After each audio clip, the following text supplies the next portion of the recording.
Hello, adventurers. My name's Tyler. And I'm Richard. And I'm Garrett again. On today's episode, we're giving our review of the 2024 Player's Handbook for Dungeons & Dragons. Welcome to True Strike.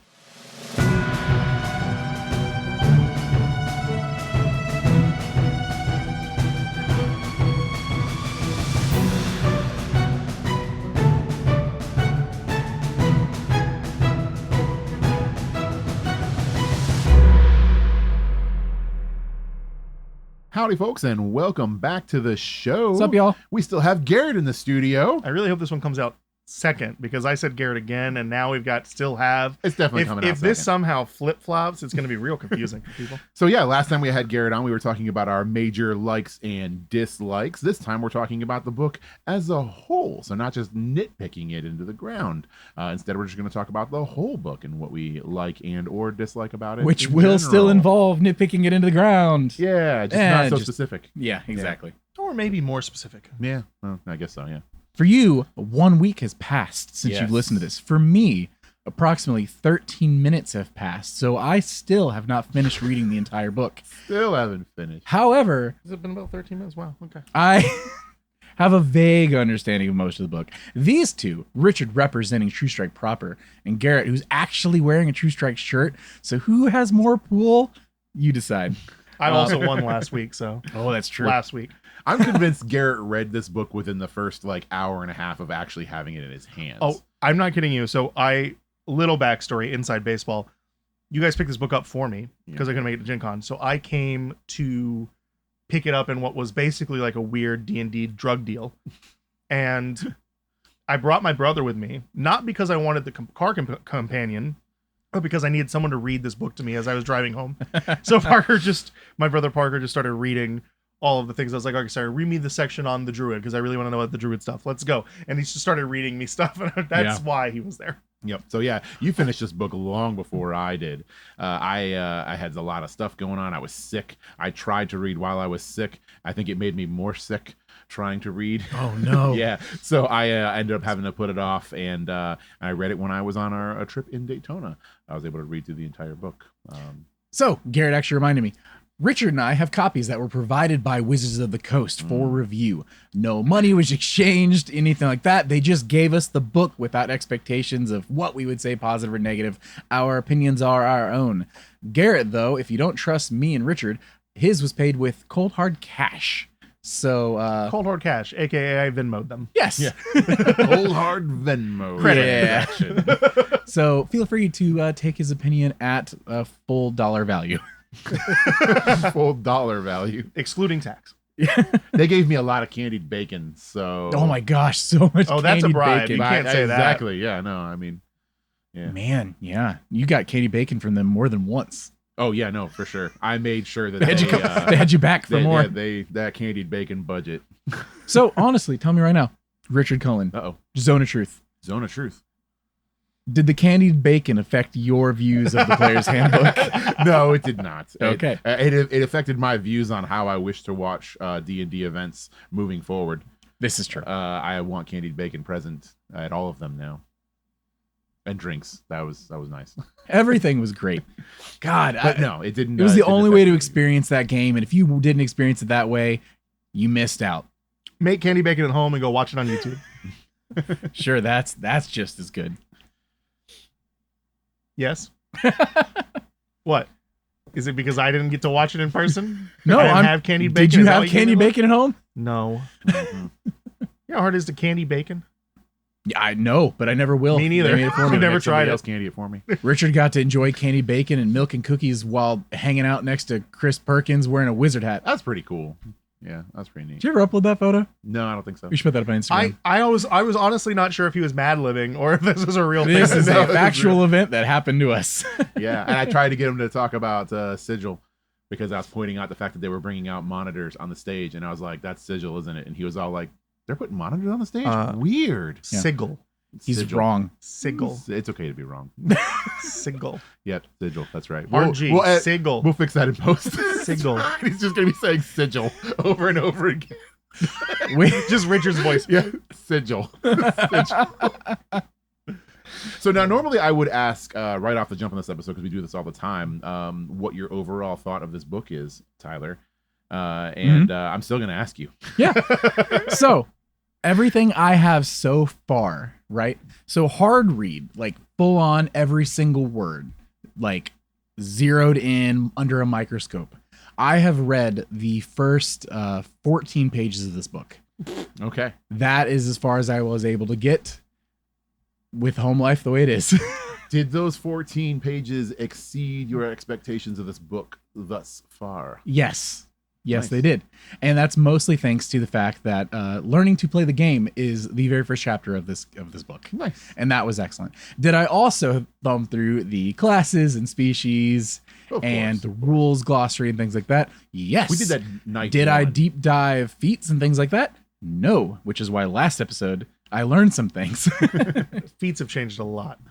But I, so far, am very, very happy with this book. And it's one of those things where a lot of people are, we've gone back and forth ourselves of why isn't this just a 5.5 or why isn't this 6C? And I've fully come to their side of the table, they being J. Cron, Chris Perkins, where they describe it as, because this is still 5e. This is the updated, a decade later, 5e. And if something isn't covered, it's still the previous version. And if it is covered, it's this version. And I fully get it now. I'm on board. I'm glad they experimented with this and they're trying it out. I understand that, a lot of people aren't cool with it. And we'll see next time it comes around. Maybe they won't go with this, this model. I liked the 1D&D idea. That sticks with me. But this is what we got, and I'm okay with it. I get why they did this, this rules update that was so big, encompassing that involved releasing 3 new books. I'm excited to get the next 2 when we get those. And I'm just really excited to see what they do with those, because everything I've seen in this has been more or less positive. Nice. So I'm going to ask you the same question, knowing that you have read this entire book front to back, including the credits. Did it exceed your expectations? And what is your overall Reader's Digest thoughts on the book? Do you like it? Yes, I love this book. That being said, I kept up with the playtest process very closely. I probably read and or listened to every scrap of information that WOTC released about this book prior to the book happening. And I followed a lot of content creators who got earlier copy reviews and were talking about it for the most part, within whatever legal bounds that they were allowed to do. So did it exceed my expectations? I mean, it met my expectations because I kind of already knew what this book was when I got it.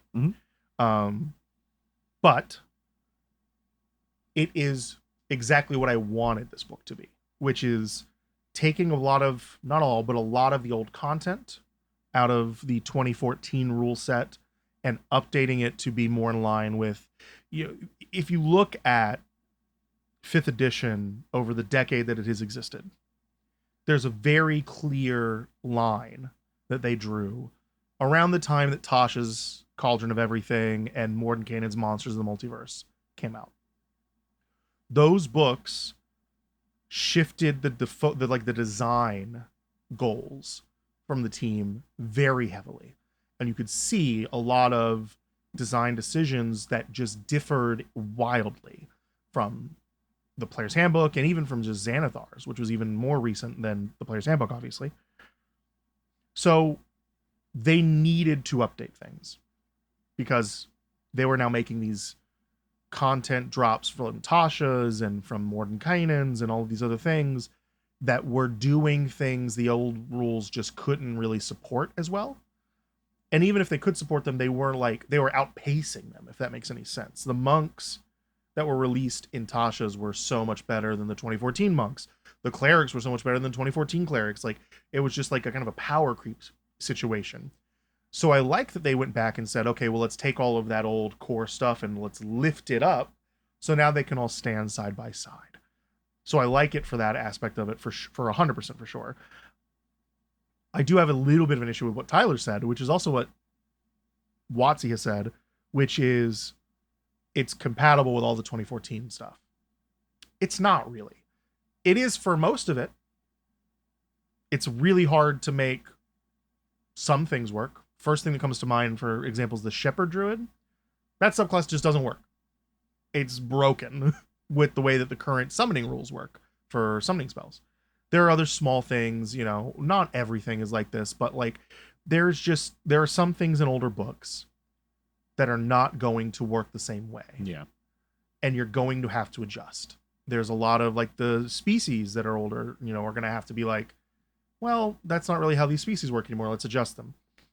You know, some backgrounds are a great example. Yes, you can throw some ASIs on this and it kind of works, but all the backgrounds from older books are just kind of wildly different than what they are here. So there are things that definitely they need to update further, right? They need to give out, you know, the Tashas and Xanathar subclasses that didn't get love need to get updated eventually. But I love this for what it is. And I'm excited for the future for what I've seen of this. Nice. So like you, we followed the playtest stuff pretty closely. We did episodes on it every time they dropped one. So we kind of knew a little bit what to expect in here. Me and you had this discussion a couple of times of not knowing if what the final book contents were going to be, since they seem to be so under the gun with these playtests and the way they flip-flopped hard on some of these things. What we were going to get in the final. I was getting to the point personally where, you know, I was very excited for this book, but also my excitement for Dungeons and Dragons was waning because of some of the stuff that was in the playtest and because of some of the stuff in the state of the game. And I was looking at other games like a lot of people were. Right. In that respect, once this book dropped and I actually read it, I feel that it met my expectations and actually exceeded it. Because this brought me back in and it renewed my faith in this system and kind of reinforced that there's a reason why Dungeons and Dragons is on the tip of the tongue of everybody that talks about TTRPGs, right, and why it's at the forefront and everything like that. There's a reason it's the Coke. There's a reason, and not the Pepsi. Yeah, exactly. So for me, I can Pepsi. say that this exceeded my expectations, and I enjoy what's here in the book. I do also echo your sentiment about the backwards compatibility, because the main thing that I saw in this is that, like, yeah, sure, you can say that everything is backwards compatible, but what happens if you have a large group of 6 players and you have 2 druids at the table, one that's playing a 2024 and one that's playing a 2014? Things get really complicated there. But Chris says you can do it. Yeah, Chris says you can do it. And sure, you can do it, but it's just going to be weird. It's going to be weird. And then it's also, if you have somebody at the table that's playing 2014 rule set, you're going to have to set some hard and fast rules about which version of a spell that you're using sometimes, or how that interaction is going to work for the entire campaign, because you're having to make those concessions because somebody at the table is playing a 2020 or 2014 edition. And that can be said about spells, feats, backgrounds, like you said. So I do think that is it's an interesting stance to say hard and fast that, yeah, you can totally play this backwards compatible, when I think it's a little bit misleading, because I think it is going to be very, very difficult. But that being said, like I said, what is in this book, I am quite pleased with overall. I like the direction that things are going, and it's bringing me back around to D&D at that number 1 slot for what I want to play on a table on a regular basis. So, and you know, you both have it's a very good issue in this. It's, I'm sure lots of people across the internet are screaming, yes, we 100% agree with you, and we'll, you know, see how that really affects us at our table when we adjust everybody, which we'll be doing soon, to the new version of things. I adjusted my group like 2 weeks ago. See? Yeah, like the first week of the book, I was like, all right, I'm adjusting y'all. And I think that's a really good question is, like, out there, how many of you are adjusting to the new rule set in your current campaigns? Or are you going to wrap up your campaign on the old rule set and then jump over to the new rule set? I knew it was coming. That's a good question. I'd love to know how many of you are sticking with your 2014 until the end of the line, or are you going hard and fast new rules? Right. And as far as, you know, you have which version of the spell are you taking? I know at our table, if the spell was updated, we're switching to the new version. Yeah. I'm assuming that's how you're doing it. That's how I'm doing it for not just spell. I mean, that's if anything in this book had appeared previously, you're using this book. And That's how I'm doing it. I think that's the true intention, where they're okay, it's backwards compatible with the things we haven't touched yet. If we have touched it, use the new version. And that it goes multiple ways. One, they don't want you to feel like all of the things you've purchased over the years are devalued, but they also need to add value to the new things they're selling us. Yes, yeah. So, hey, you want the new stuff? And look, it's even better. Look at weapon mastery. Look at the new monk. Buy this thing. And I get it. They got to sell things, and it's been a decade. They've got to update it at some point, too. And there's so much good content out there that they've released over the years that they want us to keep buying as well. And maybe you jump into this and, oh, well, don't just wait for new things. If you're jumping in as a new player, look at all this content, this wealth.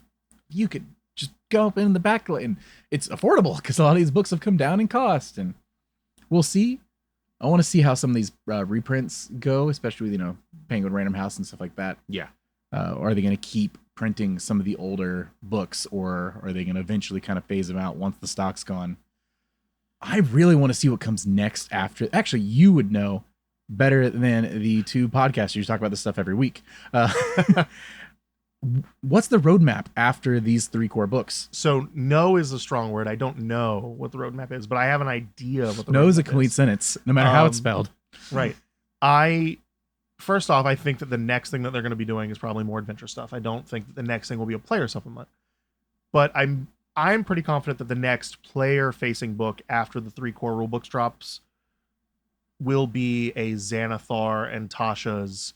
So they did this previously with Volo's Guide to Monsters and Mordenkainen's Tome of Foes. They turned it into one book with Mordenkainen's Monsters of the Multiverse, which updated a lot of species. Great book. And updated a lot of monsters. My understanding is that is the plan for Tasha's Cauldron of Everything and Xanathar's Guide to Everything. Combine them into, I don't know, Tasha's big book of player things. I don't know what they're calling it. Legitimately, that's a really good call. I think that'd be a great move on them. Now, I have a question about how they're going to do this and some insight to it, I think, but they very much made a deliberate choice in how many subclasses to print here, for example, right? There's 4 for every class, which means that, like, for example, the wizard and the cleric, which had more than 4, got less, and now those still need to be updated. So when they do Tasha's big bubbling, whatever it's going to be called, big bubbling book of bombastic things, books and bobbins and stuff, there and whatever. We go, books and bobbins. Are they going to include every subclass that they can?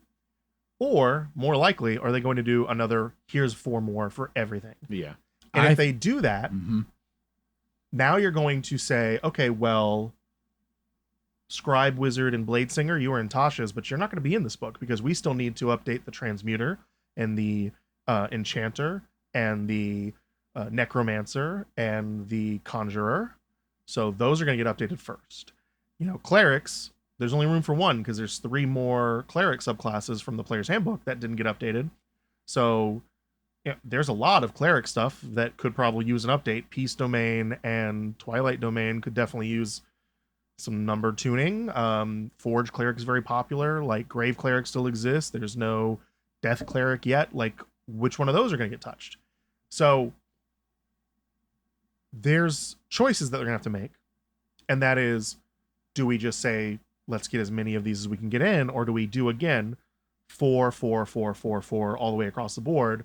And now we're excluding even more things. And now we're going to have to make another updated thing if we want to get, Bladesinger and Scribe, for example, don't need it. They already kind of fit fine. But Twilight Domain and Peace Domain are a little overtuned. They could use a tune down, even.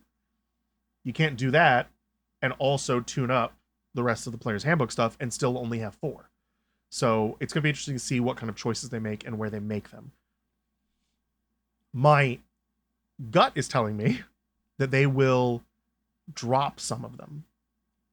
But I mean that as, like, drop them and not update them at all in the updated version of this game. Specifically, some of the redundant ones and some of the ones that were essentially kind of like fixes, if that makes sense. So a couple of great examples of this are the Ascendant Dragon Monk was a fix for the Elements Monk. It was meant to be we know you can't play a real Elements Monk with the 4 elements in the player's handbook. We're going to give you an option that you can do. And then if you look at the Ascendant Dragon Monk, and then you look at the Elements Monk in this book, they're almost the same, right? There's a little bit of a difference, like their level 6 feature in the Dragon Monk is a worse version of the level 11 feature in the Elements Monk, and the level 6 feature in the Elements Monk is a version, like kind of a different version of the level 3 feature in the 4, and it's a little bit different, but it's very similar. Yeah. So do they reprint the Ascendant Dragon Monk? Because it doesn't need to be there anymore, right? They've already fixed it by fixing the Elements Monk. The Undying versus Undead Warlock. That's the same theme, the same space, picture. but the Undying in the Sword Coast Adventures Guide was so bad that they had to reprint the Undead, or redo it completely in the Undead with the Van Rieken's Guide to Ravenloft. So could they just say, well, we'll just put the Undead in and not ever touch the Undying ever again, right? We'll never touch the Long Death Monk ever again because it hasn't gotten an update since the Skag either. Sword Coast Adventures Guide, for anyone who doesn't know what Skag means. That's, anyway, the acronym. Jimmy, that's you. So, like, that's my question, I guess, is what subclasses are going to make the cut in that book? Yeah, I think you're right. I think they're more likely to drop certain subclasses completely and not deal with them rather than just put more subclasses for the sake of having more subclasses. My add-on to this is too 100% yes. Also, they can't just keep remaking classes or people are lose interest. They're going to need new ones, right? They need some new ones too. And if they're kind of keep this balance of like a 4-4-4 or something like that, which I do like. I like that everyone would be treated fairly. Right. Though at some point, will that go off again? Will there be a billion wizard subclasses? We'll see. Right. And then I need something new. And then it's also going to be interesting to see what decisions they make with subclasses that are very popular that no longer need to be here. What I mean is the Hexblade. Ooh. The Hexblade doesn't need to exist anymore. The whole point of the Hexblade is now Impact of the Blade. The Hexblade was also kind of thematically a little weak anyway, but it was a legacy subclass. Like Hexblade has existed as a character concept for multiple editions now. Hexblade's just a multi-class option for paladins, right? I mean, it basically it was a way of them fixing the Pact of the Blade. You don't need that anymore because they fixed Pact of the Blade in this book. So, do they ever reprint Hexblade again? I don't know. So, that's a good point because one, they've got their, it's still good that they'll lean on. Right. Because you could always go play it again. You could always go play it. It's still there. It's redundant as all, get out. But so still, you could do it. Or they bring it back and may do some changes. But then if you do, if we change something, who's going to be mad that we changed it? Right. So maybe it's safer just to leave it as is. Right. And there are some places like Sorcerer. I think there's only 3 Sorcerers left to make. So you would have to add a new one for a 4th. So there are still some classes. I don't know if there's enough Druids. I know they've got some chambered though. Right. So you'd have to make some new subclasses in some places for sure. Yeah. To the point of needing new things to go along with it. To go along with it. Yeah. Tangent back to what we're talking about quickly, and we can get back to this. No, please. I get it. Wild Magic Table. How do you feel about the new version? Ooh, yeah. I didn't like it personally. What do you mean? I mean, well, okay. I think it's there. It is. I think it's just weird. Like, I don't know. I liked. Is this nostalgia weird or? I think it's nostalgia weird. Yeah.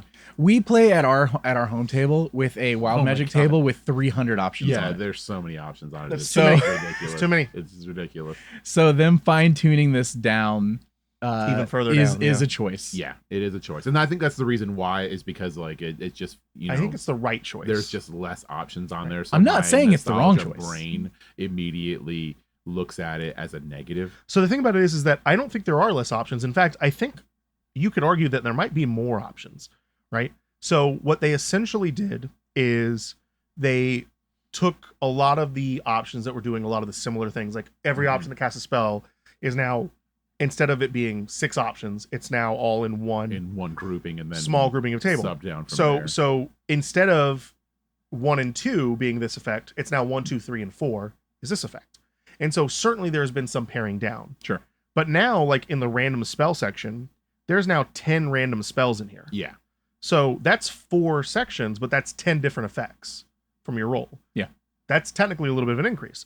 In the 17 to 20, it's all of the like you sneeze and bubbles come out, or you grow a feather beard, whatever. Mhm. Those, that's 8 options within a 4 section. Which is interesting because you could roll a 17 multiple times in a row and have a different effect happen to you. Right. Yes. Which is also interesting. Exactly. And so there are, I don't know, actually, I think it's probably going to ultimately be the same number of options as the regular 50 options in the first player's handbook.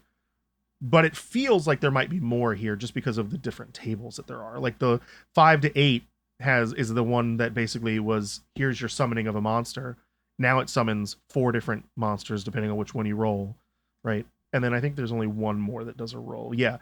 The highest roll, 97 to 100, is 6 different options, one of which gives you every option in the 17 to 20 at the same time.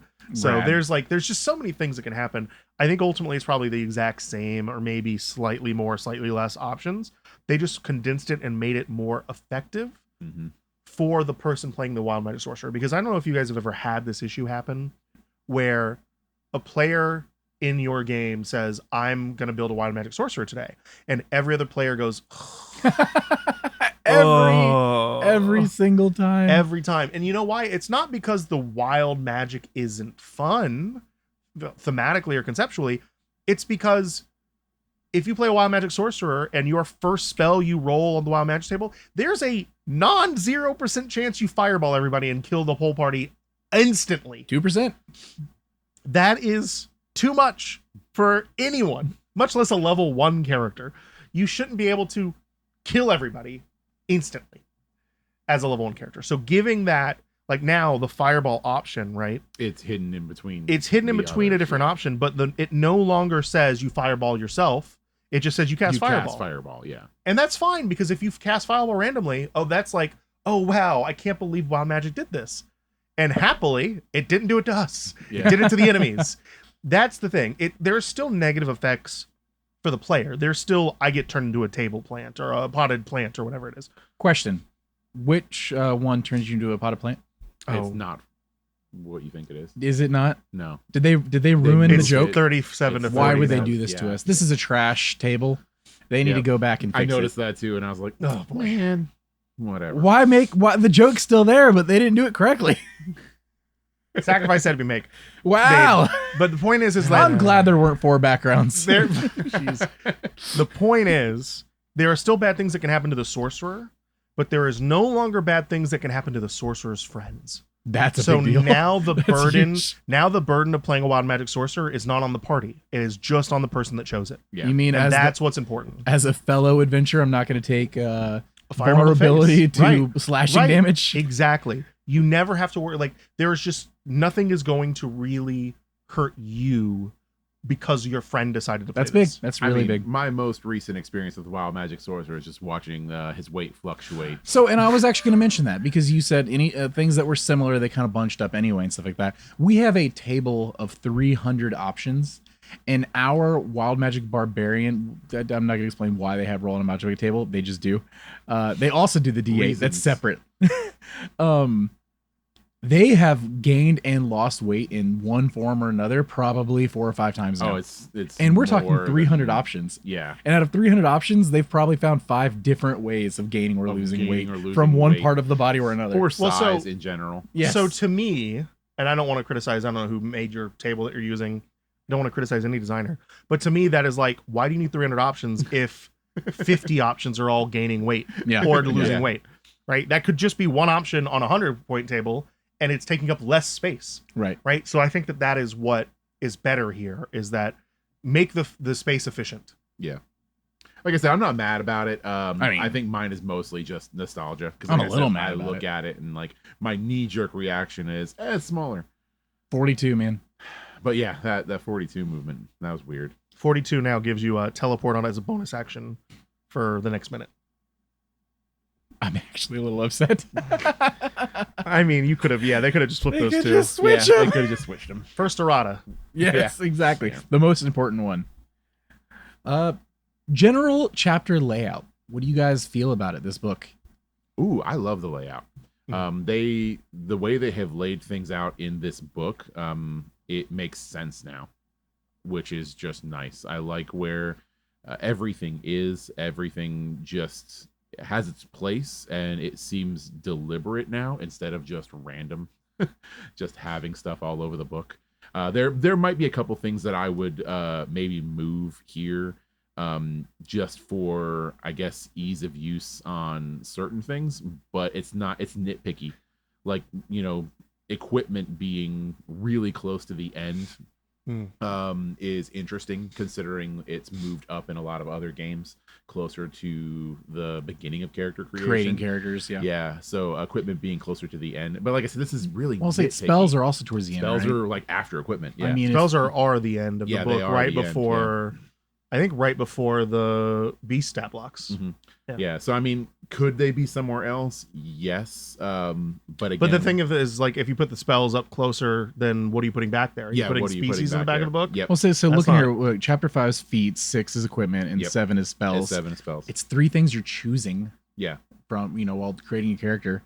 Yeah, but those 3 things come after. But they come after your background, species, class, all that. You're not going to push any of those back. Yeah, you don't want to push any of those back. Yeah, so that's why I say it's kind of like where else are you going to put it? Where you could argue that spells should be right after species, but then where should feats be? Yeah, it's just going to go back to where spells are at. So it's like it's the same thing. Yeah, yeah, exactly. I will say one thing about organization and layout that I didn't notice until I started remaking characters with my party. I don't love how they have the creating a character chapter laid out. Just in general. They have, what I do love about it is that the second page of this chapter is a big character sheet. And the character sheet is numbered. Character sheet. Right, and it's numbered so that like in the next section that follows, we're going to number these sections and you know what part of the character sheet we're talking about. Yeah. That's good. But the way that they've organized it is, so for example, the first thing that you're supposed to do is write your level. If you're starting at level 1, note the armor training. The first thing you're supposed to do is pick a class. Once you've chosen your class, then you write down your level, note the armor training that your class gives you, and then it tells you, actually, wait a minute, don't read the rest of your class stuff. Let's go to your origin. So you've chosen your class, armor training, but not any of your proficiencies, not your weapons, none of the other stuff, which all is in that same section.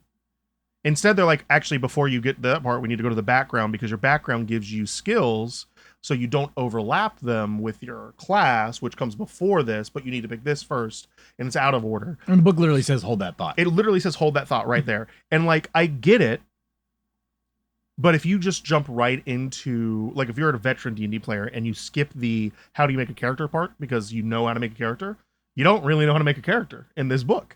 You skip to class and you think, I'm going to pick all these class stuff. And then you get to your background, you're like, oh, wait, some of this is overlapping, and I can't change it. So instead, what the book wants you to do is not pick any of the overlapping stuff until you get to the background, because there's no customization in the background, right? If your background gives you perception, but you didn't know that, and you picked perception for your rogue, right? Then you get there's no rule for replacing the background's perception like there was in the 2014 book, which was if you have this proficiency, you just replace it with one. That's not in this. Instead, they're like, no, actually, you got to go back to your class skills and change one of your class skills. So, like, that is a little weird in the organization of it, of like, let's take some part of the classes and then go to your origin and then go back to your classes, then go to the species, then go back to your classes. It keeps going back and forth. And I didn't realize that it was doing that until I was like redoing the second character in my campaign. And I generally know what I'm doing when I make these characters. So I was like, it's fine. I can manage. But then I started reading it. I was like, what did they want you to do if you can't replace it? Oh, they want you to not put it all down. I was like, that doesn't make any sense. So that was a little weird for me with the way that they organized how to make a character. A little small nitpick. I still like the book, but that was very weird to me. No, it is strange. I mean, if it's something that doesn't flow to a veteran, then that's just a red flag right out the jump. Like, you should be able to follow through this pretty easily and build up a character, especially if you're helping like new players. And granted, sure, this is designed for new players to pick up and just follow, but even just having something like follow this, just kidding, look at this. Right. Yeah. Follow this until right now. It's a choice. Now don't follow it. Right. So yeah, interesting. Do you notice anything else like that, Richard, on your time through where you're like, why was this organized like this? No, like I said, most of it was kind of like nitpicky, like, and that would just be personal preference on where to put things. But overall, I didn't have any real issues with flow, as far as like what I was reading and where I was reading it, honestly. One thing I liked from what I have gone through is the bits where they'll have the breakout box, the blurbs of things that have nothing to do with what you're reading right now. Mm-hmm. That'd be like, hey, just a tip. Here's the thing that matters. And you're like, cool. That's information to keep my brain excited while I read just how dice are rolled and what each dice means. Yeah. It's like Clippy. Yes, Yeah. exactly. Yeah. It's One thing that I did like, which actually you just turned the page to, is alignments. stay in the book. It stayed in the book. Alignment stayed in the book, and I feel like it's easier. It's going to be easier to explain alignments to new players now. This is a hot take. And I think that, and I was surprised. I almost didn't expect alignments to be in the book. Right. So when I got to it and saw that it was there, I was pleasantly surprised that it was there, and I was also pleasantly surprised in the amount of information that they kind of give you on alignments to, like I said, like the associated traits and stuff like that, to let people better understand what exactly they think an alignment is. And it's also, I mean, have that confusion for new players. Backgrounds removed. One of the things that people didn't like that I saw, people that backgrounds removed the personality traits and the bonds and the flaws, the role play fluff stuff that was in backgrounds is gone. And it's because they've replaced it with that type of fluff. It's much more condensed. Instead of a whole sentence of like, I'm really astute and I always pay attention. Now it's just under high intelligence. It just says, curious or informative. Yeah. And so they still have that kind of stuff here, but now it's under, instead of my background as a sage says that I'm this, instead it's like, well, no, if your sage has low intelligence and they just were like, I don't know, faking it the whole way through and were deceiving people instead, your low intelligent sage could be illogical but has a higher charisma and was very charming, and that's why he got there. So like that makes more sense to me because it's based on your character's actual stats rather than the background that it was assigned. Yeah. Even when we use bonds and flaws here at our table, it's always been in the sense that we had to pull stuff from Alice is Missing to make bonds and flaws interesting, where we had everybody assign two bonds, pick one player for one for another, and pick a flaw or a disagreement you have with someone else and assign that to a person at your table too. And we would role play those out together, and it actually made like character creation interesting because it's like times you spent together beforehand. And I still like something like that. I probably will still do something like that. But I've also played in games where it's just like, hey, fill these out. And I don't have, it's okay. Well, here's some, I guess I'll take parts of my backstory and just kind of fill it out a bit. Here's a character trait of mine. And maybe your GM will, reward you with inspiration or something if you kind of follow that. Or maybe it just gets ignored entirely. Yeah. Richard said something before we actually started recording that reminded me of a little bit. You said that this book is very combat focused. Oh yeah. Right. Yeah, I did start. And to that there's say not a lot of like social interaction rules in here. There are some.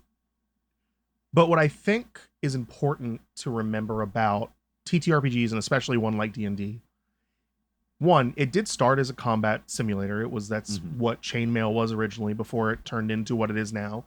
And I don't know if there's ever been an edition of D&D where they really were able to codify the rules for, influencing people that in a way that makes everybody happy or in a way that makes the game interesting. And part of that is because it's really hard to make mechanics and crunch for talking to people, because we do that already. And there's not really, look at the English language, right? There is not really any strict rules that people follow half the time because they break them all the time, right, with how, different things work. And that's true of like social norms. And that's true of just conversations that you have. Every conversation sets its own, like there's a frame of reference based on the language that you're speaking and just like the culture that you live in. But every conversation almost kind of has its own, rules of engagement, if you were. So it's hard to make those hard rules. What is easy to make hard rules is things that are physical, right? Like combat. And the same is true for bonds and personality traits and all these things. it's hard to make those have a rule effects in the game that don't just end up being like, oh, you saw your best friend, you're happy, you have 5 temporary hit points today. Like, that's still a mechanical combat benefit. It's much easier to instead say, put in the Dungeon Master's Guide, here is rules for how to talk about character backgrounds in Session 0, as in, like, talk about what your characters know about each other, what they don't like, what they do like. Those don't have to be mechanics. Establish that's just relationships. Right. That's just something that you should do as players. Yes. You should give a crap about your other party members, and you guys should build characters and stories together. You don't need rules for that, right? You don't need rules to know. You do need rules to know if, like, for example, you're trying to convince the bad guy to stop being a bad guy, like, that makes a roll, whatever. But you don't need rules to be told how to talk to somebody or why you should talk to somebody about what they're doing is wrong. Like, you know, if the evil king is, draining the whole kingdom of his resources and being greedy, and you're trying to stop him, your characters know what's happening and they know what they want to do. So you don't need rules to tell you how to socially interact, right? You do need rules to tell you how to fight in combat, because it's not something that you can do at a table easily without hurting people. You can talk to somebody, though. Like, I can talk to Tyler and say, hey man, that was a really crappy thing you just did. Don't ever do that again. Draining the puppies of their life essence. I don't need rules to tell him that. I don't need rules to tell him that. I can just do it. Yeah. So I think that it is more important to have rules for physical aspects than it is for mental things. Certainly there you still need some kind of rules for some things, or else it's just kind of a weird omission. But, like, you don't need 300 pages to tell you how to influence people. You need, just one little set of rules, and then the rest of the rules should be dedicated to things you don't know how to do. Yeah. Well, what I think is not necessarily that I think that this book is lacking in rules on how to handle social engagements and stuff like that. And there are actual sections of this book for social interaction. There's, a portion of the beginning of this that talks about social interaction. And there is the flowcharts that we talked about too, which show you how players interact. Like, those flowcharts are a really good example of how to take on social situations and how to do things. What I was kind of getting at with that is that it's like the little things here and there throughout the book that take away from mechanics that aren't necessarily mechanics that only influence combat stuff.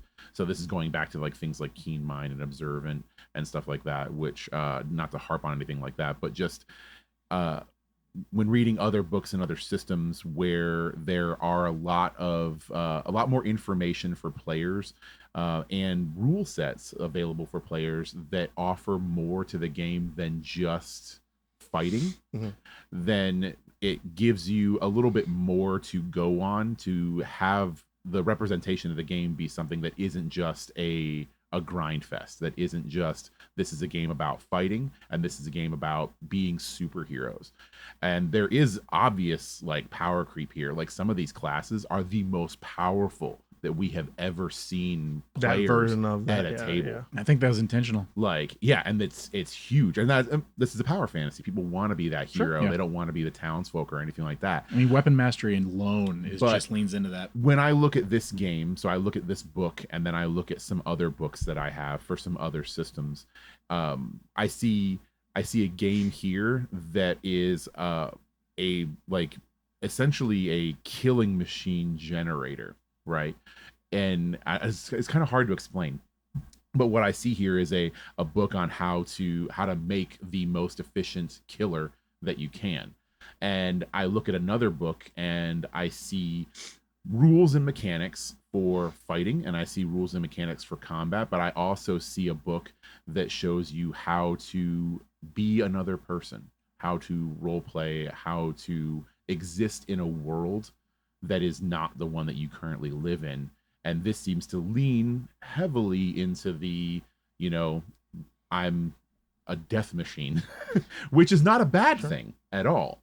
That's my initial reaction to the book, is that it leans a little bit heavier to that side than some other books that I've read more recently. So I have 2 questions. One, power fantasy. Do you want to make a strong character? I know you tend to lean role play, but when you're building these characters, do you want to be powerful? Do you want to be strong? And 2, do you think over the years they've seen more and more of the player base lean that direction. Oh, I'm sure they have seen that. I mean, there's a lot of people, like I can name, people right off the top of my head that would not play this game if it wasn't for that, like, that feeling of like, I am a combat god. I just like completely owned everybody every single round without failure, and that's just the game that they want to play. And it bleeds over into other types of games too. Like not just TTRPGs, but tabletop games in general. They give you that feeling of, like min-maxing your army lists, in a tabletop game, to where you're just gonna like lay waste to everybody that comes up against you, kind of thing.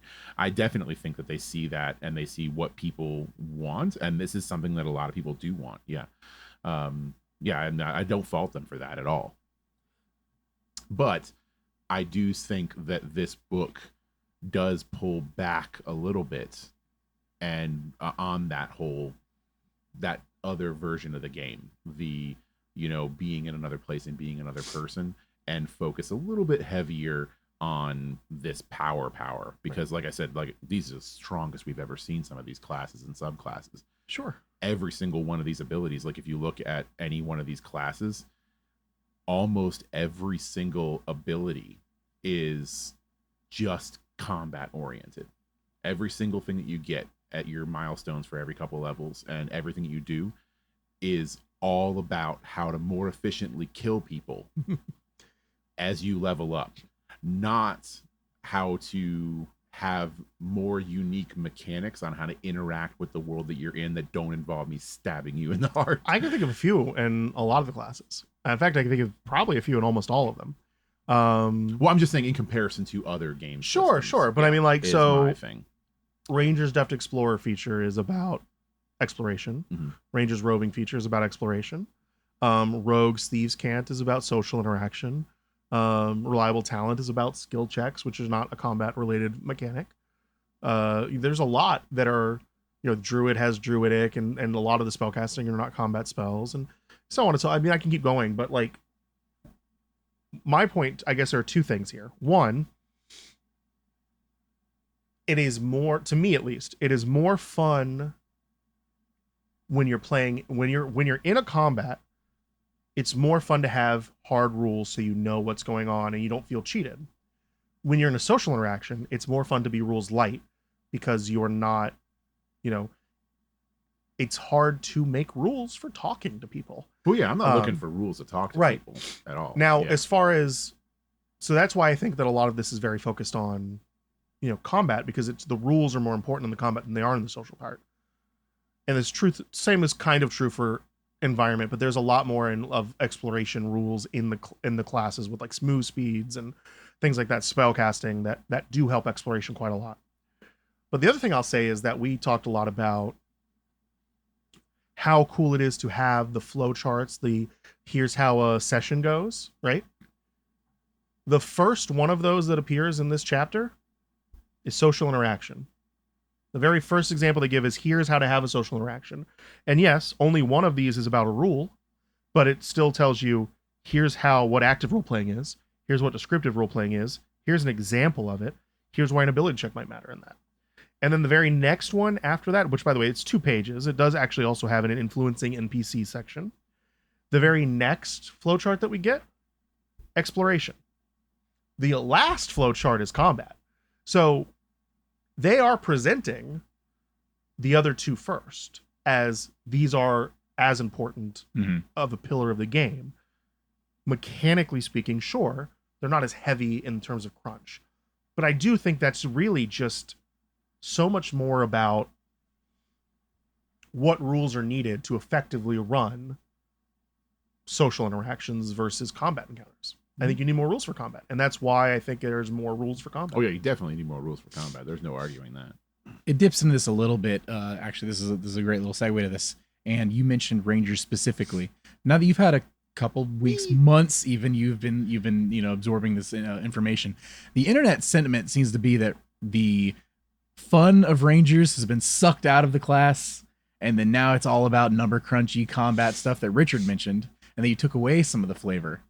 How do you feel about the Ranger? Yes. Internet, We have to have a heart-to-heart. Lay it on him. The Ranger is good. This is a good version of the Ranger. What is wrong with you people? All right, here's what the Ranger is in the 2024 Player's Handbook. It's the Tasha's Ranger that everybody liked. It's something that everyone already approved. Why now are you having issues? I don't get it. They made it better than the Tasha's version, and people still, for some reason, are like finding things to nitpick with it. Like, look, I get it. No, actually, I can't say that I get it. I don't get it. I get it. I don't immediately. I think that the Ranger issue is that nobody can agree on what a Ranger is. Whenever someone talks about the Ranger, they're talking about who are the first character you think of? When I think of a Ranger, When you think of a Ranger, what's the first character and narratives that you think of? Not like as one you want to make, but what's the first character in a book or a movie or a television show? So he's never watched the Lord of the Rings trilogy. yeah, That's fine. Who's the first one? but that's the first one. And That I that's think still- of Which is one? the Which one? Elf guy. Legolas. So Legolas? Which I don't know his Aragorn? name, but he's the Aragorn. first thing. Yeah. that I Two think different of. answers. Those Yeah. are not the same character, and they don't do the Not same even- yeah. things. Right. A lot of people would say, if they're D&D fans, they'll say Drizzt Do'Urden. Totally different character than both those guys. Some people might say Geralt of Rivia from The Witcher. Some people might say, I don't know, anyone else, Robin Hood. There are so many different definitions of a Ranger, and none of them match, right? You know what a cleric is. If I told you what is a cleric, a magical priest who does God stuff. If I told you a Ranger is, some people will say they're a wilderness survival expert. Some people say they're a monster hunter. Some people, they'll say they're magical elves that don't have any sense of what gravity is. Like, none of it makes any cohesive sense. But what this Ranger is good. And it's better than what we've ever seen before from this class. And I just don't get why people don't like it. I think from what I can see, everyone seems to have a problem with Hunter's Mark, right? The doubling down of Hunter's Mark. But so the thing about it is what they did, right, is they took, like I said, they took the Tasha's Ranger that everybody liked. Tasha's Ranger at level 1 had a feature called Favored Foe, which was giving you a non-spell version of Hunter's Mark that you had to concentrate on, that did less damage, that was more limited because you didn't get to move it and you only got to cast it so many times a day. It was worse than Hunter's Mark. And then the rest of it was this Ranger. And so I don't get that. They made the level 1 feature better than Favored Foe was. They gave you some options at level 13 so that like Hunter's Mark can't be broken by damage, and now you have advantage on attack rolls with Hunter's Mark. Great. You don't have to use Hunter's Mark, just like you didn't have to use Favored Foe. It's a level 1 feature. People are going to say, oh, well, then I don't get to use my level 13 feature. You know what else you get at level 13 as a Ranger? You get another piece of your proficiency bonus. It goes up. It goes to +5. You get another prepared spell, and you get 4th level spells. But what if you go the Hunter subclass? You want to know what you get as the Hunter? You get the same things you got as the Hunter the last time you played the Hunter, which is you got to do Hunter's Prey with the Colossus Slayer and the Horde Breaker options, but now it's better because you get to pick a new one every day. You got the same options at level 7 with Escape the Horde and Multi-Tac Defense, but now it's better because you get to pick one every day. The level 15 feature is better than the Superior Hunter's Defense last time because it's just the same as Uncanny Dodge, but better. It's better than it was previously. Sure, the level 11 feature works with Hunter's Mark. Okay, whatever. But you know what else when you Hunter's Mark? Instead of extra damage, you also now get to learn resistances and stuff. Which is so cool. If you wanted to just say, on my first turn, I'm going to use my bonus action to cast Hunter's Mark on that bad guy. I'm going to learn every vulnerability, immunity, and resistance I have on it. Great. Now I'm going to use my action to cast Conjure Animals, drop Hunter's Mark completely. You don't unlearn what you just learned. You still know what its things are. And now you can use your other more powerful concentration spell. All you did was had said, hey, I take a bonus action to learn all of its weaknesses. That's a great feature. If it didn't say Hunter's Mark on it, people would love it. Why? I don't understand. And like, sure, I get it. You don't always want to cast Hunter's Mark. Then don't. At level 13, you can still not have to worry about losing out on Relentless Hunter because you get 4th level spells. At level 17, oh, I have to use Hunter's Mark to get Precise Hunter. Or you could just, use the new 5th level spell that you got. Like, you have other class features other than just those that people seem to have a problem with. And before anyone comes at me, I get it. Foe Slayer is not good. I'm not trying to defend Foe Slayer. It's a bad capstone. I'm fine with that. The rest of it's good. The rest of it is exactly like what it was when we got it in Tasha's. And people loved it in Tasha's. And people loved it in the playtest. I don't get that either, is that in the playtest, people liked it. This is what we voted into the book. It got good results. It's a good class. And if you want to use Hunter's Mark, because apparently you have to, because that's what WOTC said, or else they're going to come and steal your player's handbook for some reason, you could also just, use the new spells in their spell list that lost concentration that you can now use with Hunter's Mark, like Hail of Thorns you can now use with Hunter's Mark. You can now use Lightning Arrow with Hunter's Mark. You can now use Magic Weapon with Hunter's Mark. You can now use, Lesser Restoration is now a bonus action, is nice to use. You can use so many different things. Like, I don't get it. I just don't get it. I don't get the hate, man. I actually like the Hunter's Mark too. It's good. It's really good. It's good. And I like that the Ranger is putting this, and granted, you don't have to be, pigeonholed, but I like that you can just hyper fixate on taking down a target. And when that target is down, new target, you just pop and go after them. And that's a cool, that's how I would play Ranger. Right. I want to feel like the medieval sniper. And you know what else that Ranger does not prevent? A lot of people point out to spells that are still concentration, but also still really powerful. And you can't use it with Hunter's Mark. I get that. Detect Magic is on the Ranger list. Are you casting that in combat? No? You're casting Exploration? That's great. So does concentration matter anymore? No? Great. Okay, so it still works on Hunter's Mark. Got it. Pass Without Trace to do stealth. Are you doing that in combat all the time? No? No, you're not going to concentrate on that? One of your most powerful spells? No, you're going to be fine using this out of combat when you don't need Hunter's Mark? Great. Glad we had this conversation. It is perfectly fine. The spell list on the class has plenty of options that you can use without concentration, where you have powerful options. And if you have a powerful option that still uses concentration and you don't want to use it with Hunter's Mark, guess what? It's fine.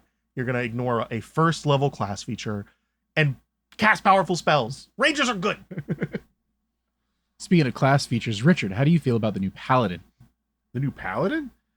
I don't like Paladins in general. Ooh, dang. I'm waiting on the actual just mic drop, and then he walks out of the room. No, I have never been a huge Paladin player. They're not high on my to-do list. Overall, I think Paladin is good. I do like the subclasses they put in here. I think what Tyler's asking is, how do you feel about the nerf to Divine Smite? You're only getting one a turn, Richard. Which good. Yeah, that's good. And you just always get a horse, Richard. What if you don't want to mount? Then don't cast the spell. Don't cast the spell. That could have been used for something else, Richard. You know how I feel about previous Paladins just being the best. Just being absolute nukes. Yes, Tyler really likes Paladins. That was needing to be. That was the best part about them, and I think it was deserved. It was. I think it was like the only martial nerf that I actually agree with. I actually don't have an issue with them making to where you can only smite once a turn. But it gets weird when it's like, okay, well, this is also using, because it's bonus action, right? Yes, it's using bonus so action. Using your bonus action for it too. And then, which gets to the point where like lay of hands is bonus action now too, right? Mm-hmm. I love that. Uh-huh. And then it's like, okay, that's cool. And then you get to the point where every single paladin has the option to just get a mount for free. That's where they lose me. Why? Why is the mount because a problem? Why is that a problem? Because now I know if I have a paladin in my group, they are probably going to have a mount. Okay. And it's just, it puts me in this like horse girl kind of like character now where they weren't. This is the best take on Paladin that I've ever heard. They're like, this is how I think of Paladins now. They're the horse girls. Like, it's just part of the class now, right? But like, it's oh my god! So this is the it's great. It's like, oh, well, you don't have to. It's like, but it's one of your class features. I'm going to do it. Oh like, it's free. Okay, but see, here's the other thing I guess about it is, and I'm gonna actually have to pull my phone up in the middle. You're making me go and look at the old player's handbook on D&D Beyond. Thank you, D&D Beyond, for with making D&D this Beyond. easy. It's never been easier. Why are we doing this?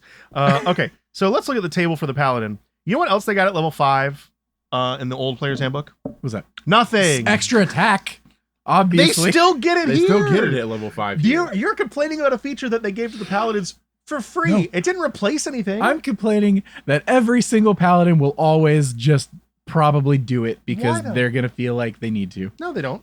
No, I don't think so. But you know what's really cool though?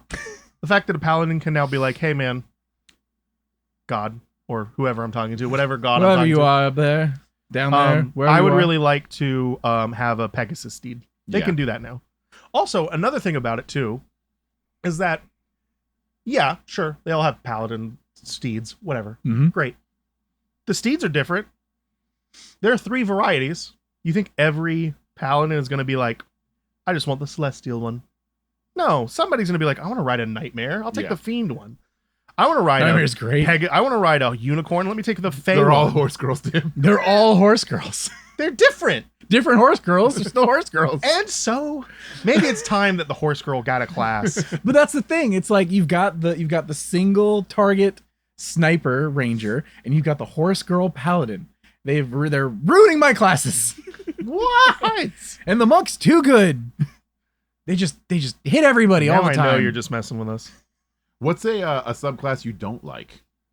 And is Oh, it the wow. same oh, one? thank you for reminding me. I wanted to get to this. Is yours the fine Do you steed? Is that- dislike the I- paladin? Is that your least favorite? No, it's not my least favorite. Oh, we're talking Okay. about the class. Okay. Well, we're going to Yeah. talk about class first or subclass first? Subclass. Oh. Well, I guess you could say, well, what's your least favorite class in the book? And then what's your least favorite subclass in the book? This is hard for you because have you skimmed all of them at least? All the subclasses barely skimmed. Okay. So are we talking about least favorite when like as in like to play, or least favorite as in I think it's going to be the weakest, or what are we talking not necessarily about? the weakest, just like I just have zero interest in this subclass. Yeah, and it could be Like I started reading it's changed, it it gotten and worse. I'm You just falling don't asleep. care. I have I just so don't care about as far as this subclass. classes go, the class I've never cared about in D&D is cleric. That's been Interesting. Man, I consistent. Man, I love cleric. I was gonna say been they've consistent for always forever. been so good. It's probably just because like I grew up in a very small town, very religious area, and maybe that was just like it's too close to home for me. I don't know. I don't think the cleric's a bad class. In fact, I think it's a very strong class. Mhm. And like, there is a subclass in the cleric that I really want to try and play, which is trickery. But I don't really care about the thematic or Yeah, the aesthetics of a yeah. cleric at all. That's me with paladins. You already know mine. Paladin is If- like the weakest. If I had to pick a class that I think will be the weakest in the game, I think it's rogue. Ooh, interesting. I just Wait, think that I you're think gonna that say the same thing. No, Rogue. paladin is I don't like paladins. Paladin just is think your that- answer. Paladin is my answer. Yeah. Okay. I just think that rogue doesn't have a lot going for it in combat. Like it has to be.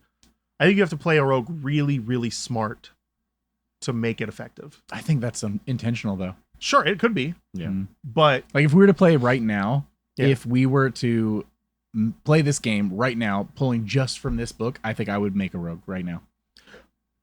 I would also like to point out I think the rogue is very fun to play. I think it looks really good, and when I would say really good, I mean I like the mechanics make sense to me. Mhm. I just think mathematically it's going to be weak. Sure. Okay. That's fair. And I don't really, if it's fine with you, if you don't care about the math, it's fine. That being said, there is one rogue subclass that I think fixes this, and I think the thief is just like incredible. Thief has a fast hands ability that allows you to bonus action use a magic item. Mhm. There are some magic items that allow you, including spell scrolls, that allow you to just make a weapon attack. So, for example, if you're a rogue and you take one level in wizard and the rest in rogue, you can craft true strike spell scrolls, cantrips, one a day. You can just start stockpiling those babies, and you can cast them as a bonus action. What that means is, on your turn, you can take out a scroll that is true strike scroll. You cast it as a bonus action. It allows you to take a weapon out and stab somebody with it as a bonus action, and you can sneak attack them. And then you can put that weapon away and you can say, I'm going to take my action, I'm going to ready an action, and at the start of his turn, I'm going to stab him again. And you can sneak attack him twice. Mm-hmm. Like it's nobody's business. Yeah. So a rogue, specifically a thief that has either a magic item that lets them make a weapon attack or a one level dip in wizard who's making their own True Strike scrolls, is doubling their power. None of the other rogues can do that inherently. So I think that Rogue's Thief subclass is incredibly strong. And I would exclude it from the weakest mechanics part. The other three, I think, will be different. Interesting. So what class do you not like? Sorcerer. You don't like sorcerer? Whoa, Never have. whoa. Okay. Sorcerer is so cool in this one. No, I mean they're fine. They're just the weird like middle child to me, where like wizard is just the classic. I'm a book nerd. I have a billion. You like Yeah. I'm magic. Look at, and then you have warlock that is like, I will give you my soul to also be magic. Yeah. And sorcerer is just Maybelline. See, I think that you are characterizing sorcerers wrong. Not that this has gone from reviewing this book to just talking about classes. Sorcerers are magic. Wizards aren't magic. Yeah, that's what I was going to say. Sorcerers are magic. They're pure. Wizards but are it's- nerds. It's Are nerds, gross. yeah. That's what I like. This is what it is. They This is earned what it. is.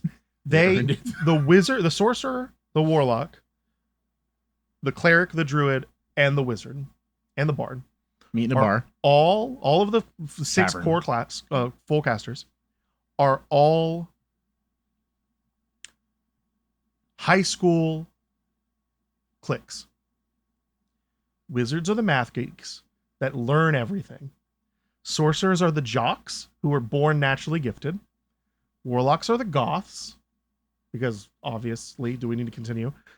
Druids are all the people that smoked weed behind the dumpster every day. Clerics are all the religious kids, and bards are all the theater kids. Boom, we nailed it. Major point. I just don't like sorcery points, y'all.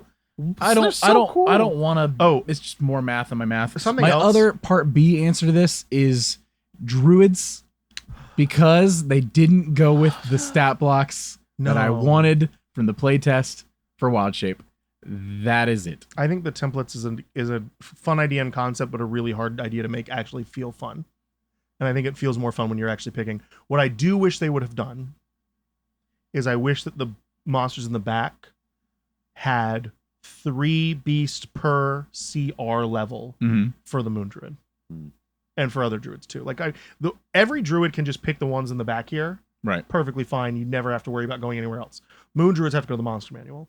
If this book had a land, sea, and air option for each CR, so like a black bear and I don't know, a crocodile, I think is a CR1, and like I don't know, like a bloodhawk is a CR1. I think it's a CR1 half. But Minimum just 3 for Right. each. Yeah. if they would have done that, then you don't even need templates. Right. They didn't do that, but whatever. I still love druids. No, Before we get to the subclass part, though, can I tell you how sorcerers are actually the best spellcaster in the game right now? It's because of a change in a rule. And specifically, much like the rogue, there's a clear subclass that is better. It's thief. This aberrant sorcerer is the best spellcaster in the game. Here's why.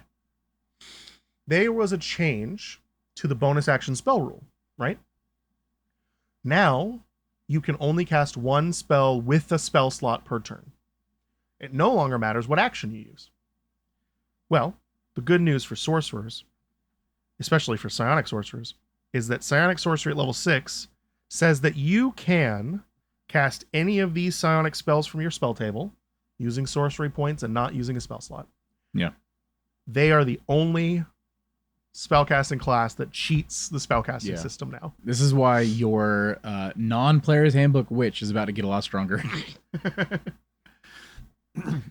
So, aberrant mind sorcerers and thief rogues are like the 2 subclasses that break their respective class. So yeah, as far as subclasses are considered, the aberrant sorcerer subclass is one of my favorite subclasses in the game. It's very strong. My least favorite is on the next page over, which Clockwork? is clockwork sorcery. I like clockwork. I think that is my least favorite subclass in this book, is the clockwork sorcery. Why? It is just weird. Like I just, none of it clicks with me at all. Like the entire theming of it and like the whole order of things, and I don't know, I just don't, it doesn't click with me. Okay, so what if I told you sorcerers are based on the planes of existence? So yes, I get that, and Right. I know what it's, I know where they're going with it. Right. It's just not for me. Out of every subclass in this book, it's the one that like have zero interest in. What if I told you they touching. had the best expanded spell list of all the sorcerers? Every touching. I don't care. I have zero interest in clockwork sorcery. What if I told But you the next page over. Right. What if I told you they make thematic sense because sorcery. they are law versus the chaos? Oh no, I get that. No, It's not for me. Just it's not for not doing it for me. Which is funny because he stands on the hill that he's all about roleplay. Not doing it for me at all. Every other subclass in here, I mean, I would touch a paladin before I would touch a clockwork sorcerer. That's saying a lot. Wow. I don't understand your dislike of it. I just don't like them. Sorcerers are bad. That's what we're getting at. No. I like sorcerers. What's your least favorite subclass type? I abstain. Why? I don't feel comfortable answering this question. This feels like a cop out. He needs to read more. I honestly don't know if I have a least favorite. I'm looking through the list right now. I love all of them. There's some really good ones in here. I think that if there was one I was going to replace. Is there anything you think they've made worse? Oh, that's interesting. Well, yes, there are some things that are worse here, but I think that they deserve to be worse. Okay. Like the paladin. Objectively, they are worse. They can't smite 4 times in a turn. But But they deserve it. But that's damage output you think reduced. that- Does that mean they're actually worse? They're not worse for the game. They are worse as a class. Mm-hmm. They're worse when you're number crunching trying to beat a murder machine. Okay. Yeah. So wait, do you mean like as in like they didn't intend to make it bad, but it is bad? It's just bad now. No, I don't think they've done that, honestly. I think a lot of these are excellent. They've So done a lot of overall really good improvement across the board. I was worried about Like, so Monk there's- for a long time. So there's other stuff too. Like they So was I. made Did made some playtest. Gloomstalker Rangers worse than they used to be, but again, it was but it was deserved. deserved worse. That's It was what I'm deserved. saying. Is it like I don't think there's anything on this list that is bad. So And something like wasn't that. deserved. When it's of- deserved, I consider it more of a balance. Right. Yeah, And- Right. and exactly. potentially making it worse, air quotes. As Yeah. long as it still works within the confines of the game. Yes, yeah. Which, like I said, I was No, worried that no. was going to happen Oh. with Monk, and I'm pleasantly surprised. Again, it's that another didn't even balance come thing. close to it. They made Mercy Monk worse. Their level 11 feature, flurry of harm and hail, whatever it's called. It used to be unlimited. Now you can only use a wisdom number times a day. Okay. And that's because the reason it was unlimited in Tasha's was because monks were bad and they needed the damage output to Right. keep up. Yeah, to That's keep fair. up, But yeah. now that the core monk gets to make extra flurry of blows attacks at level 10, they no longer needed the damage boost from the mercy to keep up, and now mercy was going a little too high. Yeah. So they made it worse on purpose. But again, you're talking about damage Yeah. balance. If there was one that I was going to replace, I know this is not going to be popular because I think that people like this a lot, it would have been the Zealot Barbarian. I like Not that because one. I don't like Zealot. I like Zealot. They did make it a little worse, but again, I think they needed to. The thing with the Zealot is that the Zealot was created as a replacement for the Berserker. They are the same theme, basically. They just had to throw on a little bit extra flavor to it with the God thing to make it distinctive enough. But it was to fix the Berserker in 2014 that just nobody wanted to play. They wanted a raging, out of their mind barbarian. So they were like, well, Zealot will have to do.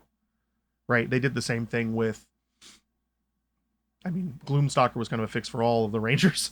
And we talked about Hexblade, right? It was a fix for Pact of the Blade, that Mhm. kind of stuff. Right. Zealot was one of those fixed subclasses. It was the only one that I can see here where it was like, we need to fix this subclass that doesn't work. Let's make this one instead. That made it into the book with the subclass that it was supposed to fix.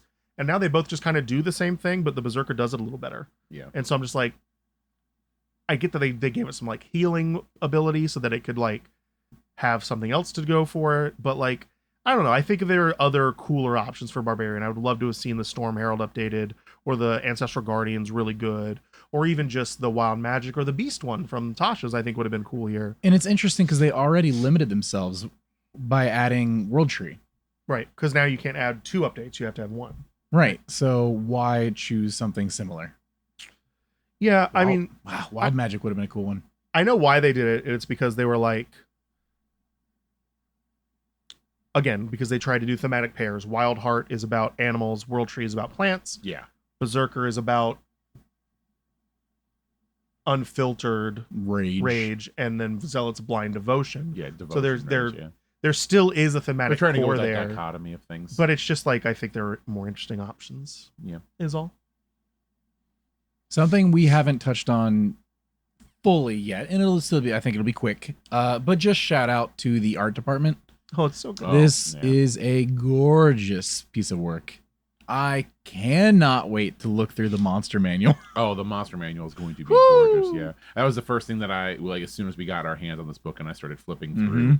Every piece of artwork on here was just masterful. Just Every beautiful stuff throughout Piece here. of non-AI generated art. And there is a lot. Don't say that because then people are going to be like, "There's some AI art in there." Yeah, there's a No. lot of artwork in this book, and it's none of it's bad. Having every subclass get its own art piece is so big. Mhm. It's my favorite part about I love that, yeah. Xanathar's and Tasha's. I'm so happy, and I can't wait to see other subclasses they update in the future get this type of treatment where there's a whole like quarter of the page or half of the page Mm-hmm. that is taken up by art from this class. It's just so good, man. The art is great in this book all the way around. Yes. Yeah, it's one of my favorite things about this book was the artwork. Love it. I didn't want to go through this review without at least Without mentioning the fully artwork. mentioning Yeah, it, because no. it's probably one of And my favorite parts of the It's book. interesting because art is usually the very first thing that I talk about in almost every book review. And this is, top tier. It Yeah. doesn't get much And the better than layout's this. great too. I mean, it's all great. Mhm. Whew. All right. What else Any- you got? You got any final thoughts? We touched on it. I don't want to, go over it too much because we mentioned it last week. But for anyone just tuning in this week, the rules glossary, A+, 10 out of 10, 100%, Almost extra no credit. notes. Yep. It's awesome. Really happy that the multiverse stuff is in here. Stop talking. You're done. It could have been 4 more backgrounds. The rules glossary is something every book like this needs. I think every TTRPG needs to have something like this. It's so convenient and perfect and wonderful. Mm-hmm. I love it. The index being functional, awesome, actually useful. We couldn't find milestones in it. You know what that means? It means milestones probably isn't mentioned in this book, and I Yeah. trust it. Yeah, exactly. And I trust it. I can't say that for every book, No, it really cannot. but overall, classes teach you how to play the game. Spells. True Strike was changed for some reason. Because it needed it. It needed to be better. True Strike needed to improve. It didn't And that's need why to be any better. It was True always Strike- bad. True Strike needed to improve. And that's why the guys that's why they did a new redesign in the spell. I do like the familiars. They're cute. The familiars, the artwork on the film is great. They're like, your familiars can be fun. We talk about how Look. good the artwork is. What is this crab spider? I thought that I was don't wanna interesting. know. Yeah, because they're talking about I want to how hold your this up so they familiars can are see it, but I things. don't want to show Yeah. everything. So I was like, Oh yeah, but we don't want to get hold on, I'll just banned do by this, Wizards of the Coast. like cover it. Can you see that?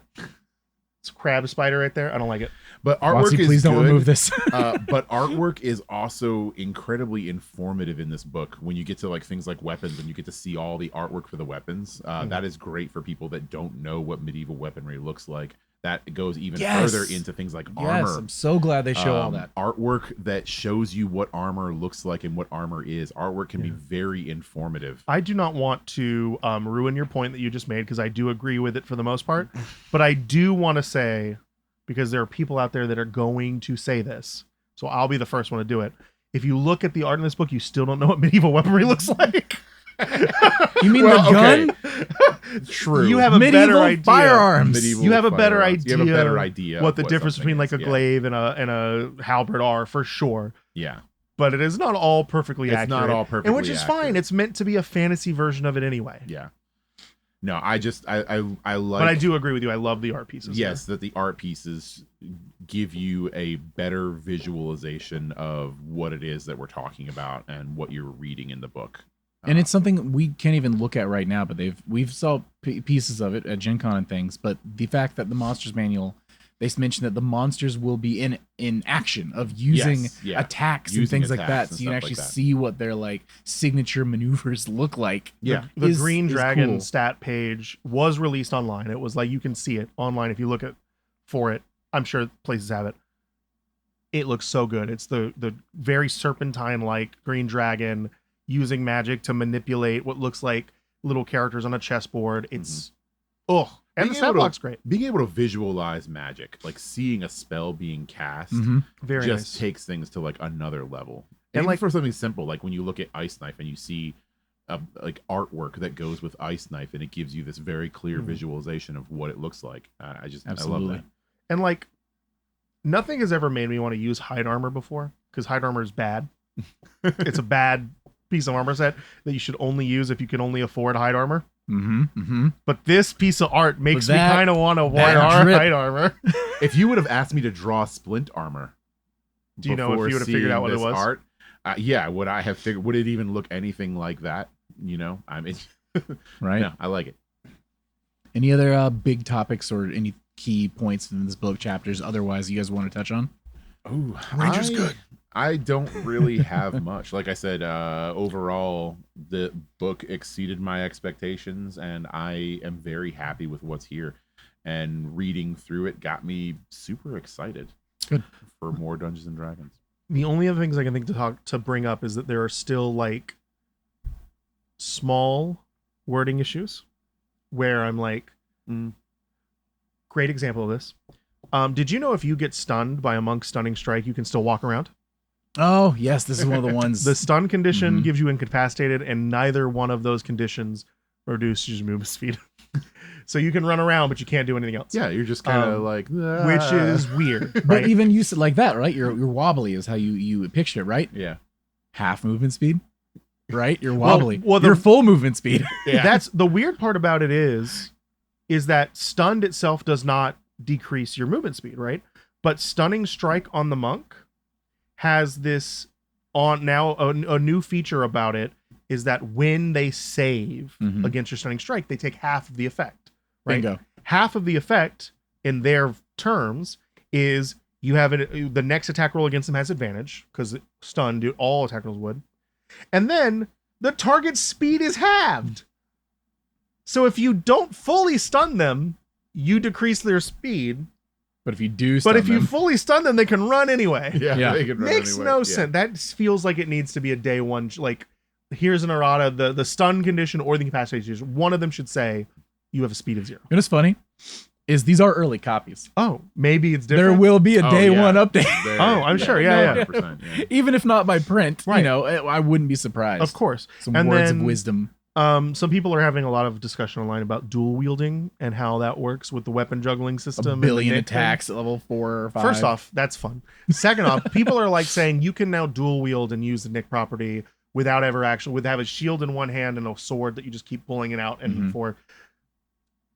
Technically, yes. Also, technically, no. Here's what I mean. You can only draw or stow a weapon once at a time. So, if you do this, it works for 2 attacks, and then after that, suddenly you can't stow and draw at the same time, right? You start with a weapon in your hand, you attack, you stow it. Next weapon, you draw, you attack. Next weapon, you attack with the same weapon. You can't switch anymore. So now all of a sudden, it's not really working with the Nick property, right? So people need to be like, calm down, read the rules, actually read them, and stop interpreting them in a really weird manner. Also, people are like, you don't need the Nick property in your offhand, you need it in your main hand. That's not how weapon masters work. They apply to the weapon that they're functionally changing. So your offhand weapon is if you have if you have a scimitar and a short sword, right? And you attack with a scimitar and you try to make the light attack property with the short sword, which does not have Nick, you have to use a bonus action. What you want to do is you want to stab with a short sword and then use the Nick property of the scimitar to make the free. Just like read the rules, people. Just read the rules. Yeah, people have to panic and power build before this book's even released, Garrett. That's how that's how this works. That's what people are going to do. The one last thing I want to mention, because this is actually an outlier that I do think really is a problem. Is it conjuring elementals? It's not conjuring elementals. It's conjuring minor elementals. There we go.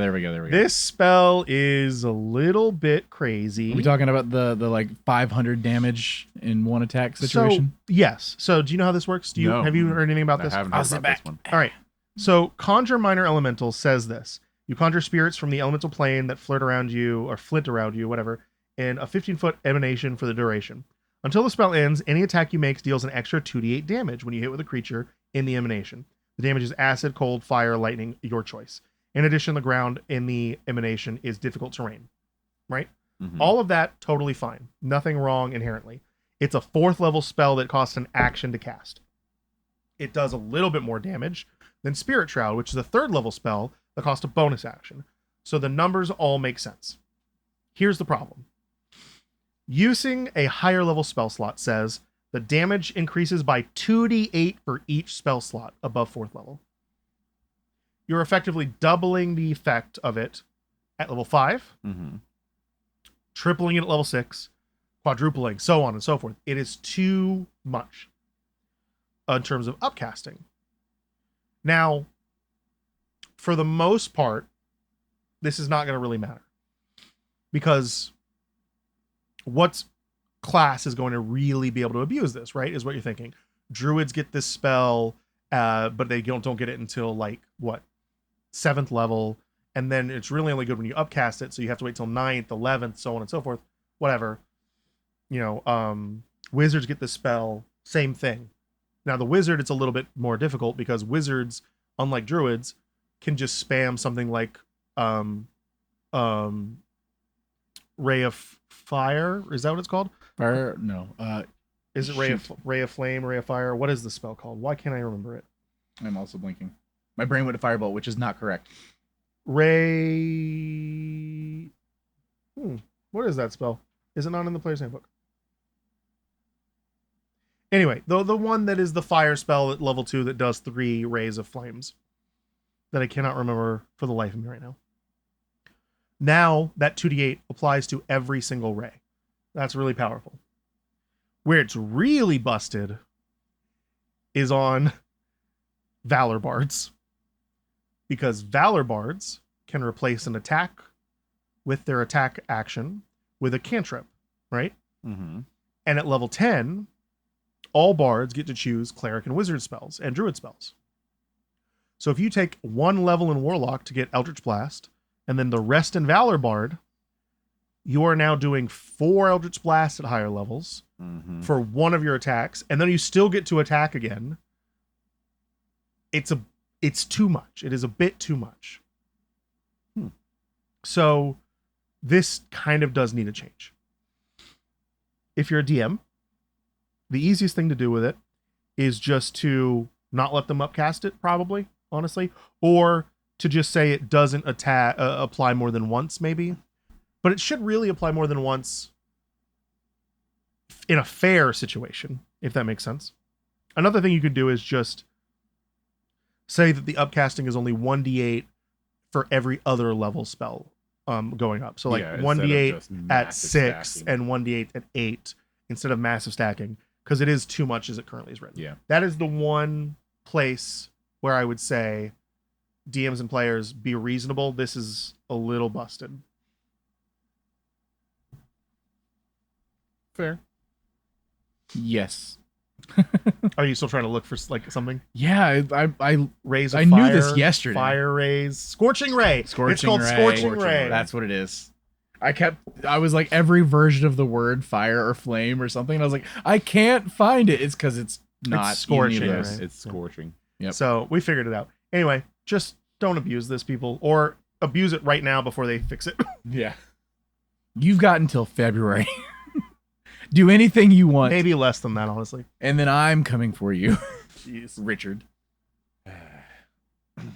With whatever new super vampire they give me. Super vampire. You thought Strahd was bad. I'm excited to see the monster manual. I think it's gonna be really fun. Can't wait. You'll never see it. You keep talking Those are like mine. that. You keep talking like that. Anything else you want to touch on? Last little bits. No. Overall thoughts Overall thoughts is Rangers are good. Stop complaining. of the book?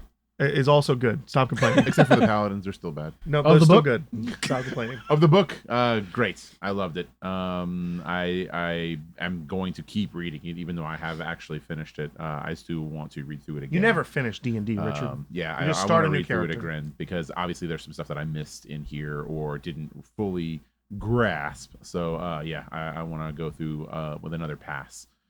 But yeah, like I said earlier, overall I enjoyed this book a lot, and I like everything that's in here, and I can't wait to see some more. I'm going to finish hyper reading through it one day. Part of my problem is I am like dissecting every little bit that I am reading through. So not only do I have family stuff that takes time, I am also reading through it very slowly because very critical eye, which is going to pay off when we cover all the classes and subclasses.